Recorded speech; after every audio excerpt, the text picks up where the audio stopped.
10 сынып алгебра және анализ бастамалар пәні номер 2 сабақ. Сабақтың тақырыбы арифметикалық прогрессия. Мақсаты арифметикалық прогрессияның теоремасына сүйене отырып берілген тапсырмаларды орындау, арифметикалық прогрессия формасын қолдану арқылы есептер шығару. Жетістік критериялары арифметикалық прогрессияның теоремасына сүйене отырып берілген тапсырмаларды орындайды, арифметикалық прогрессия формасын қолдану арқылы есептер шығарады. Бұл бізде қайталау сабақтар болғандықтан өткен тақырыпты еске түсіріп, төмендегі берілген сұрақтарға жауап берейік. Ол үшін сіздер сұрақты көшіріп жазбайсыздар, тек қана жауабын ғана жазасыздар дәптерге. Бірінші сұрақ. Берілген тізбек, беріліп тұрған тізбек 1, 5, 9, 13, 17 және тағысын не жазылып тұр? Бұл қандай тізбек? Тізбектің атауын жазасыздар. Келесі сұрақ.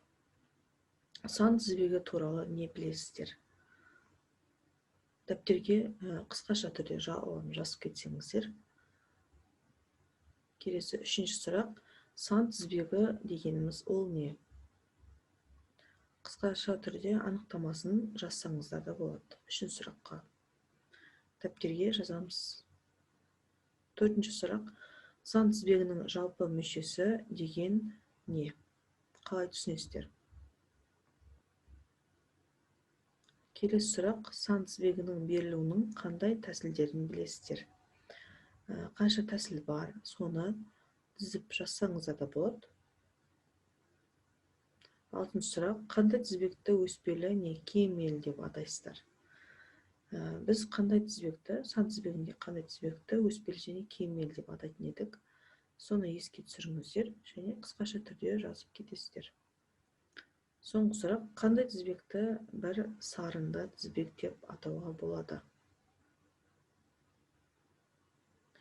Жақсы, сұрақтарға жауап берсек, келесі тапсырмаға көшейік. Келесі тапсырма ол сіздерге берілген есептер. 3 есеп берілген.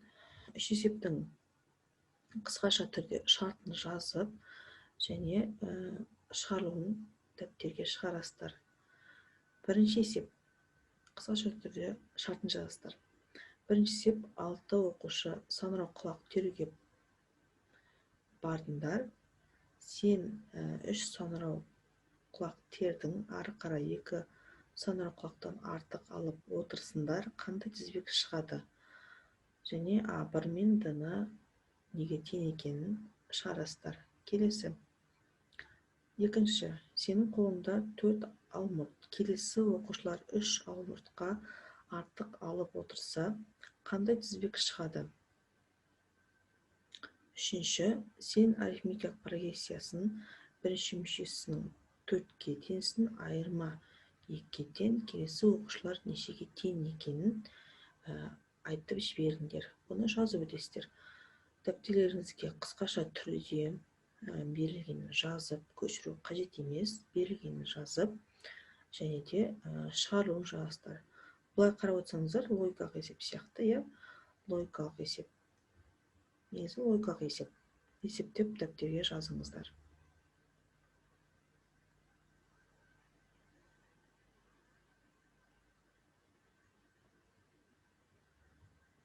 Жақсы, болсаңыздар, келесі тапсырмаға көшейік. Келесі тапсырма бізде видеоролик көрейік. Бірінші видеороликке назар аударайық. Видеороликке назар аударайық. Енді арифметикалық прогрессияның тағы бір қасиетіне тоқталайық. Ол қандай? Бізде қандай да бар? n-1 элементі неге тең? Ол біз білеміз. n азайтылған d-ға тең болады. Сәйкесінше n қосылған 1, ол бізде n қосылған d-ға тең болады. Осылайша, осы екеуін бір-біріне қосып көрейік. Яғни екі теңдеудің нәтижесінде не аламыз? Нәтижесінде n азайтылған 1 қосылған n қосылған 1 тең болады 2n. Яғни n бізде n қосылған 1 мен n азайтылған 1-дің ортасында жатыр. Демек осыдан n тең болады екен. n азайтылған 1 қосылған n қосылған 1 бөлінген 2. Яғни n ортасында жатқан элемент қасында жатқан екі элементтің арифметикалық ортасына тең болады. Яғни an азайтылған 1, сандық қатарда an қосылған 1. Сол себепті де бұл прогрессия, бұл сандық қатар бізде арифметикалық прогрессия деп аталған. Себебі бұл өрнек бізде арифметикалық орта деп аталатынын біз білеміз. Енді келесі мысал осы есепке, осы формулаға, осы қасиетке қарастырайық. Яғни бізде осындай 3 түрлі сан берілген, айнымалы арқылы өрнектелген. Енді бізде x-ның қандай мәнінде бұл үшеуі арифметикалық қатар құрайтынына жауап беруіміз қажет. Яғни an ортасындағы элемент ол бізде 3x тең болу керек екен екеуінің қосындысының жартысына. Яғни 2x азайтылған 1 қосылған 8x азайтылған 3 бөлінген 2 екен.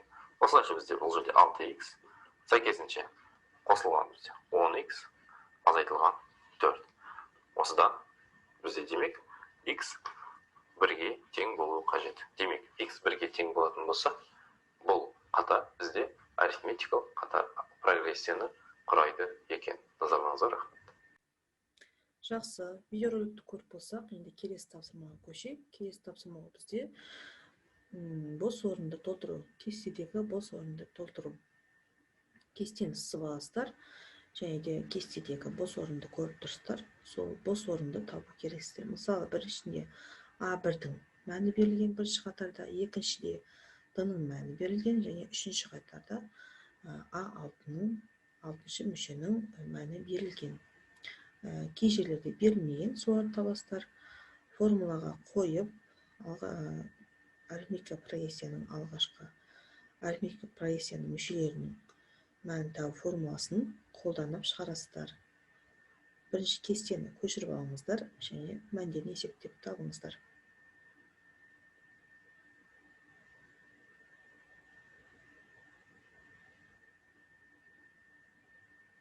Жақсы, болсаңыздар, келесі тапсырмаға көшейік. Келесі тапсырма ол бізде тест тапсырмасы.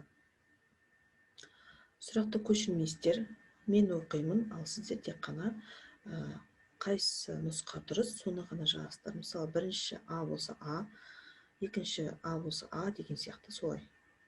Бірінші сұрақ, арифметикалық прогрессияда A1 4-ке, D минус 3-ке тең болса, A11-ді табыңыздар. Қайсы вариант? А, В, С, Д, Е. Осы бесеуінің қайсы варианты дұрыс, соны жазасыздар. Келесі, екінші сұрақ. 21, 18, 15 тағысын арифметикалық прогрессияның 8-ші мүшесін табыңыз. Төменде беріп тұрған 5 нұсқаның қайсысы дұрыс? Соны жазасыздар. Келесі, үшінші, арифметикалық прогрессияда A1 2-ге, D 5-ге тең болса, онда алғашқы 5 мүшесін жазыңыздар. Алғашқы дегеніміз ол бізде S. S-ті табасыздар. Төменде берілген 5 нұсқаның қайсысы дұрыс, соны ғана жазасыздар. Келесі, төртінші сұрақ. 8, 6,5 және 5 арифметикалық прогрессияның 7-ші мүшесін есептеңіздер. Төменде берілген 5 нұсқаның біреуін жазасыздар. Қайсысы дұрыс, соны ғана жазасыздар. Және соңғы сұрағымыз ол арифметикалық прогрессияда A1 минус 3-ке, D минус 2-ге тең және 8-ші мүшесін табу керексіздер. Жауабы 5 нұсқаның біреуін жазасыздар.